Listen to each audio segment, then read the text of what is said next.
ಗ್ಯಾರಂಟಿಗಳನ್ನು ಈಡೇರಿಸುವುದಕ್ಕಾಗಿ petrol diesel ಸೇರಿದಂತೆ ದಿನಬಳಕೆ ವಸ್ತುಗಳ ಬೆಲೆ ಏರಿಕೆ ಮೂಲಕ ಜನಸಾಮಾನ್ಯರ ಬದುಕಿನ ಜೊತೆ ಆಟವಾಡುತ್ತಿರುವ ರಾಜ್ಯ ಕಾಂಗ್ರೆಸ್ ಸರ್ಕಾರದ ವಿರುದ್ಧ ದಾವಣಗೆರೆ ನಗರದ ಗಾಂಧಿ ಸರ್ಕಲ್ ಬಳಿ ಬೃಹತ್ ಪ್ರತಿಭಟನೆ ನಡೆಸಲಾಯಿತು.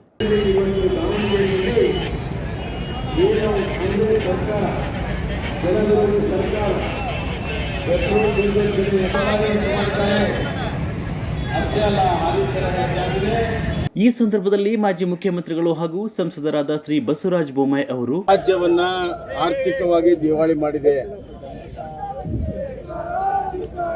ಮತ್ತು ಸುಮಾರು 10 ವರ್ಷ ರಾಜ್ಯವನ್ನ ಹಿಂದಕ್ಕೆ ಇವತ್ತು ಅತ್ಯಂತ ರಾಜಕೀಯವಾಗಿ ಕೇವಲ ತನ್ನ ಓಟನ್ನು ಗಳಿಸೋ ಸಲುವಾಗಿ ಬಡವರ ಮೇಲೆ ಭಾರವನ್ನು ಹಾಕಿ ಬರೆಯನ್ನು ಎಳೆದು ಬಡವರಿಗೆ ಗ್ಯಾರಂಟಿ ಕೊಡ್ತೀವಿ ಅಂತ ಹೇಳಿ ತಮ್ಮ ರಾಜಕೀಯ ಬೇಳೆಯನ್ನು ಬೇಯಿಸ್ಕೊಳ್ತಾ ಇದ್ದಾರೆ.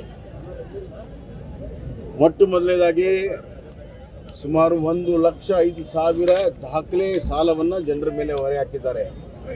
ಅದಾದ ಮೇಲೆ ಮೋಟರ್ ವೆಹಿಕಲ್ ಟ್ಯಾಕ್ಸ್ ಹೆಚ್ಚು ಮಾಡಿದರು, ಸ್ಟ್ಯಾಂಪ್ ಮತ್ತು ಡ್ಯೂಟಿ ಟ್ಯಾಕ್ಸನ್ನು ಹೆಚ್ಚು ಮಾಡಿದರು,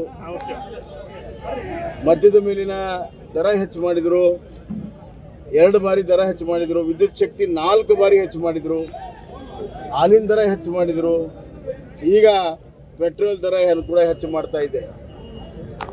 ಇವತ್ತು ಈ ರಾಜ್ಯ ಸರ್ಕಾರಕ್ಕೆ ಈ ರಾಜ್ಯವನ್ನು ಆಳುವಂಥ ಸಂಪೂರ್ಣವಾದಂಥ ನೈತಿಕ ಹಕ್ಕನ್ನು ಕಳ್ಕೊಂಡಿದೆ. ಅಭಿವೃದ್ಧಿ ಶೂನ್ಯ. ಇಷ್ಟೆಲ್ಲ ಆದರೂ ಕೂಡ ಒಂದು ನಯಾ ಪೈಸಾ ಯಾವುದೇ ಕ್ಷೇತ್ರಕ್ಕೆ ಅಭಿವೃದ್ಧಿ ಮಾಡೋದಕ್ಕೆ ಇವತ್ತು ಬಿಡುಗಡೆ ಮಾಡಿಲ್ಲ. ಕರ್ನಾಟಕದ ಜನ ಇಡೀ ಶಾಪ ಹಾಕ್ತಾ ಇದ್ದಾರೆ.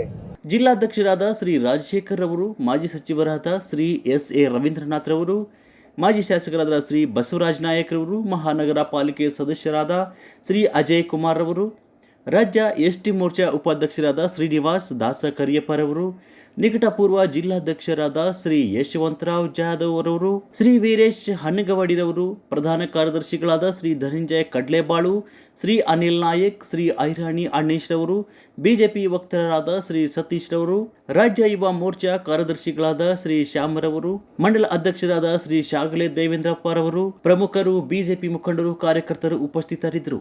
ಲೋಕಸಭೆಯಲ್ಲಿ ಅವರ ಹಿನ್ನಡೆ ಆಗಿದ್ದರಿಂದ ಒಂದು ರೀತಿಯಲ್ಲಿ ಬಡ ಜನರ ಮೇಲೆ ಸೇಡು ತೀರಿಸಿಕೊಳ್ಳುವ ರೀತಿಯಲ್ಲಿ ಇವತ್ತು ಇವರು ಪೆಟ್ರೋಲ್ ಡೀಸೆಲ್ ಬೆಲೆ ಹೆಚ್ಚು ಮಾಡಿದರು.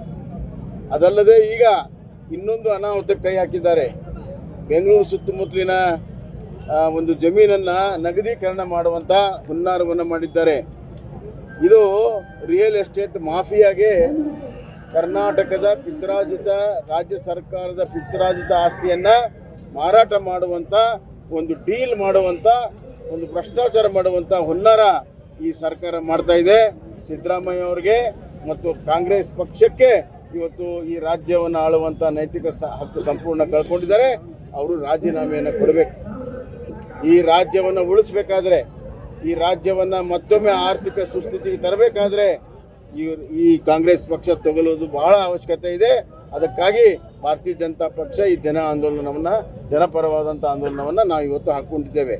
ನಮ್ಮ ಕಾಲದಲ್ಲಿ ಕೋವಿಡ್ ಆಗಿ ಆರ್ಥಿಕ ಸುಧಾರಣೆ ಆಗುತ್ತಿರುವಂಥ ಸಂದರ್ಭದಲ್ಲಿ ನಾನು ಪೆಟ್ರೋಲ್ ಡೀಸೆಲ್ ಸೆಸ್ಸನ್ನು ಕಡಿಮೆ ಮಾಡಿದ್ದೆ. ಸುಮಾರು 2.5 ರೂಪಾಯಿ ಪೆಟ್ರೋಲ್ ಡೀಸೆಲ್ ಸೆಸ್ಸನ್ನು ಕಡಿಮೆ ಮಾಡಿದ್ವಿ. 100 ರೂಪಾಯಿ ಮುಟ್ಟಕ್ಕೆ ಬಿಡಲಿಲ್ಲ. ಅವಾಗೇನು ಭಾಳ ದೊಡ್ಡ ಧ್ವನಿಯನ್ನು ಎತ್ತಿದ ಸಿದ್ದರಾಮಯ್ಯವ್ರು ನಾನು ಕೇಳ್ತೀನಿ, ಈಗೆಲ್ಲಿದೆ ನಿಮ್ಮ ಧ್ವನಿ? ಪಕ್ಕದ ರಾಜ್ಯದಲ್ಲಿ ಕಡಿಮೆ ಇದೆ ಅನ್ನುವಂಥ ಸಮರ್ಥನೆಯನ್ನು ಮಾಡ್ತೀರಿ. ನಾಚಿಕೆ ಆಗಬೇಕು ನಿಮಗೆ. ನಮ್ಮ ಜನರು ಸಂಕಷ್ಟದಲ್ಲಿದ್ದಾರೆ, ಜನರಿಗೆ ಇನ್ನಷ್ಟು ಭಾರವನ್ನು ಹಾಕಬಾರ್ದು ಅನ್ನುವಂಥ ಒಂದು ಚಿಂತನೆ ನಿಮ್ದಿರಬೇಕು. ಪಕ್ಕದ ರಾಜ್ಯಕ್ಕೆ ವ್ಯಾಪಾರ ಹೆಚ್ಚು ಮಾಡೋ ಸಲುವಾಗಿ ಇವತ್ತು ಈ ಕೆಲಸವನ್ನು ತಾವು ಮಾಡ್ತಾ ಇದ್ದೀರಿ. ನಿಮ್ಮ ಮಿತ್ರ ಪಕ್ಷಗಳ ಸರ್ಕಾರ ಉಳಿಸೋ ಸಲುವಾಗಿ ನಮ್ಮ ಕರ್ನಾಟಕದ ಬಡ ಜನರಿಗೆ ಇವತ್ತು ಬರೆಯನ್ನು ಎಳಿತಾ ಇದ್ದೀರಿ.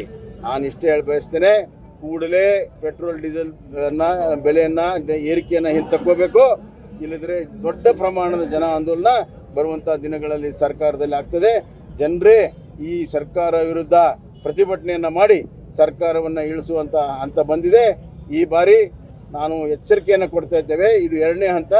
ಭಾರತೀಯ ಜನತಾ ಪಕ್ಷ ಬರುವಂಥ ದಿನಗಳಲ್ಲಿ ದೊಡ್ಡ ಪ್ರಮಾಣದ ಜನ ಆಂದೋಲನವನ್ನು ಹಾಕ್ಕೊಳ್ತದೆ. ಇದು ಇಷ್ಟಕ್ಕೆ ಸುಮ್ಮನೆ ಬಿಡೋದಿಲ್ಲ. ಅನ್ನುವಂಥ ಮಾತನ್ನು ಎಚ್ಚರಿಕೆಯನ್ನು ನಾನು ಕೊಡೋಕೆ ಇಚ್ಛೆ ಬಸ್ ದರ ಕೂಡ ಹೆಚ್ಚಿಗೆ ಮಾಡಕ್ಕೆ ಹೊರಟಿದ್ದಾರೆ. ಈಗ ಪೆಟ್ರೋಲ್ ಡೀಸೆಲ್ ಹೆಚ್ಚಾದ ತಕ್ಷಣವೇ ಬಸ್ ದರ ಹೆಚ್ಚಾಗುತ್ತೆ. ಆಮೇಲೆ ಎಲ್ಲ ಬಾಡಿಗೆಗಿರುವಂಥ ಟ್ರಕ್ಗಳು ಹೆಚ್ಚಾಗುತ್ತೆ, ನೀರಿನ ದರ ಹೆಚ್ಚಾಗುತ್ತೆ, ತಿಂಡಿಗಳ ದರ ಹೆಚ್ಚಾಗುತ್ತೆ, ಹೂವು ಹಣ್ಣು ಹೆಚ್ಚಾಗ್ತವೆ. ಎಲ್ಲ ಬಡವರು ಏನು ವಸ್ತುಗಳನ್ನು ಖರೀದಿ ಮಾಡ್ತಾರೆ ಎಲ್ಲ ದರಗಳು ಹೆಚ್ಚಾಗ್ತವೆ. ಈಗಾಗಲೇ ನಮ್ಮ ರಾಜ್ಯದ ಹಣದುಬ್ಬರ ರಾಷ್ಟ್ರದ ಹಣದುಬ್ಬರಕ್ಕಿಂತ ಸರಾಸರಿ ಹೆಚ್ಚಿದೆ. ಜನತೆಯ ವಿರೋಧಿ ರಾಜ್ಯ ಸರ್ಕಾರಕ್ಕೆ, ರಾಜ್ಯದ ಜನ ವಿರೋಧಿ ರಾಜ್ಯ ಸರ್ಕಾರಕ್ಕೆ, ರಾಜ್ಯದ ಜನತೆಗೆ ಬೇಡವಾಗಿರುವ ರಾಜ್ಯ ಸರ್ಕಾರಕ್ಕೆ